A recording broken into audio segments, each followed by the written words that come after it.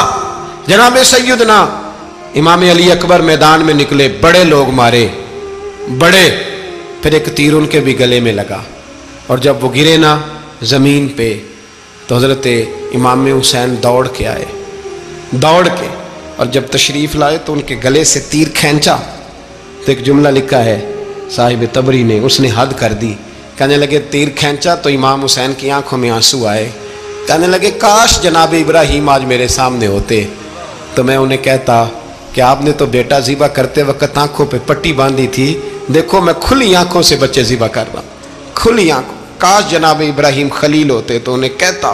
جناب علی اکبر بھی شہید ہوئے۔ حضرت علی اصغر کو تو اچانک اٹھایا تھا امام حسین، باہر نکلے تو گردن پہ تیر لگا تو 6 مہینے کا بچہ وہ بھی شہید ہوا، خون اچھالا آسمان کی طرف تو کہا مولا دیکھ لے، میں نے 6 مہینے والا بھی نہیں بچایا، وہ بھی دے دیا ہے۔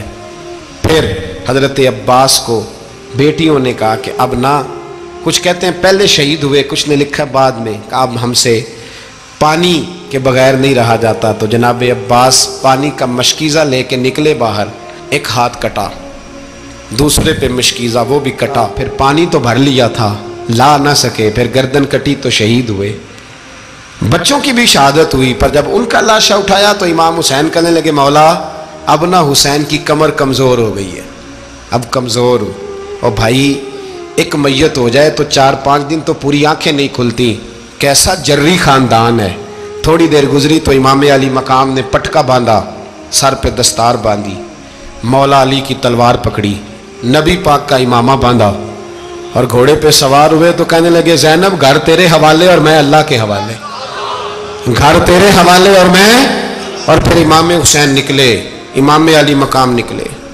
راوی کہتے ہیں کہ یہ جلوہ پہلے بھی بڑے سونے تھے پر آج جو رنگ دیکھا وہ کبھی نہیں دیکھا، کیا انداز تھا، جدھر جاتے نعرہ لگاتے تو حد ہو جاتی، اتنے لوگ امام حسین نے کاٹے، اتنے کاٹے، پھر واپس پلٹ کے آئے اور کہنے لگے زینب ذرا پردے کے پیچھے سے دیکھ تو صحیح میری بہن، ان بزدلوں کو جرت ہی نہیں ہو رہی حسین کے مقابلے میں آنے، ایک دوسرے کو دھکا دیتے، تو جا تو جا، پھر اکٹھے وار ہوئے۔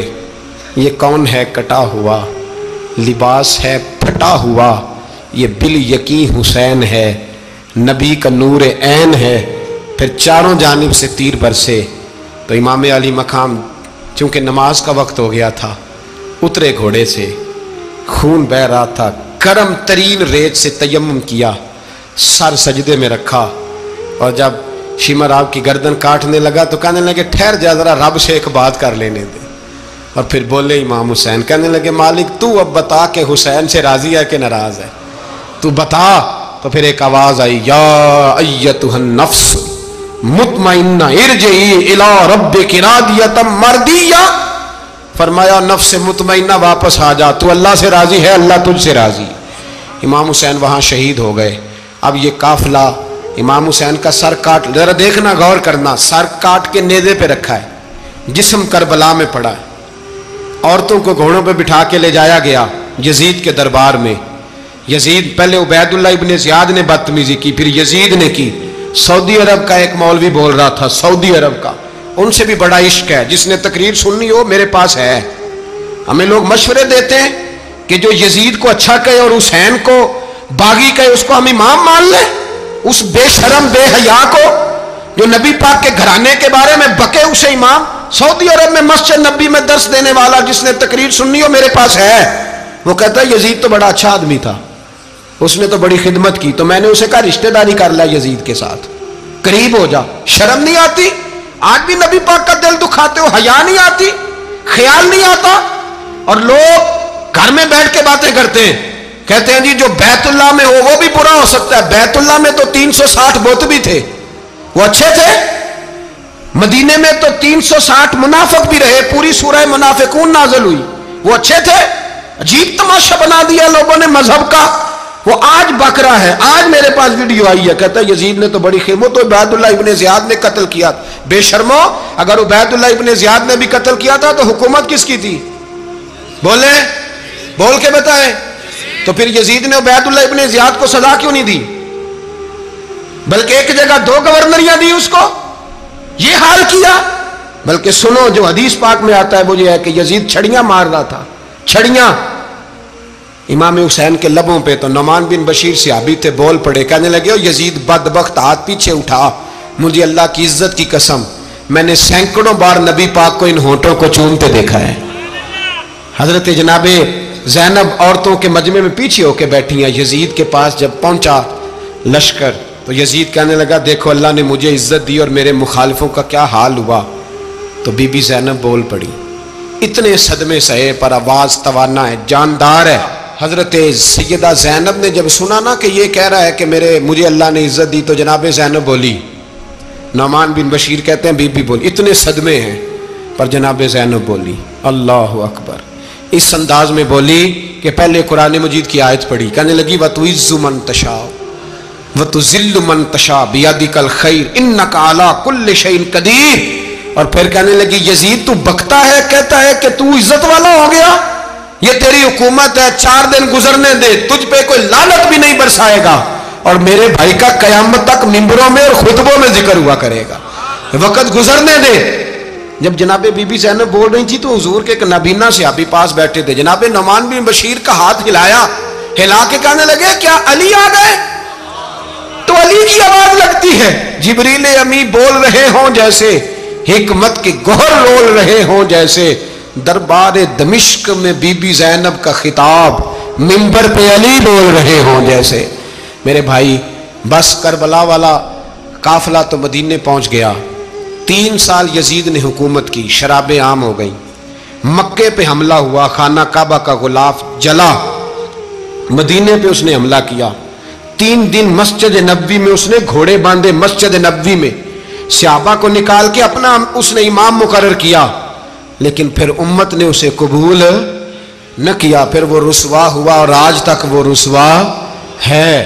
لیکن امام حسین کا نام کل بھی زندہ تھا اور آج بھی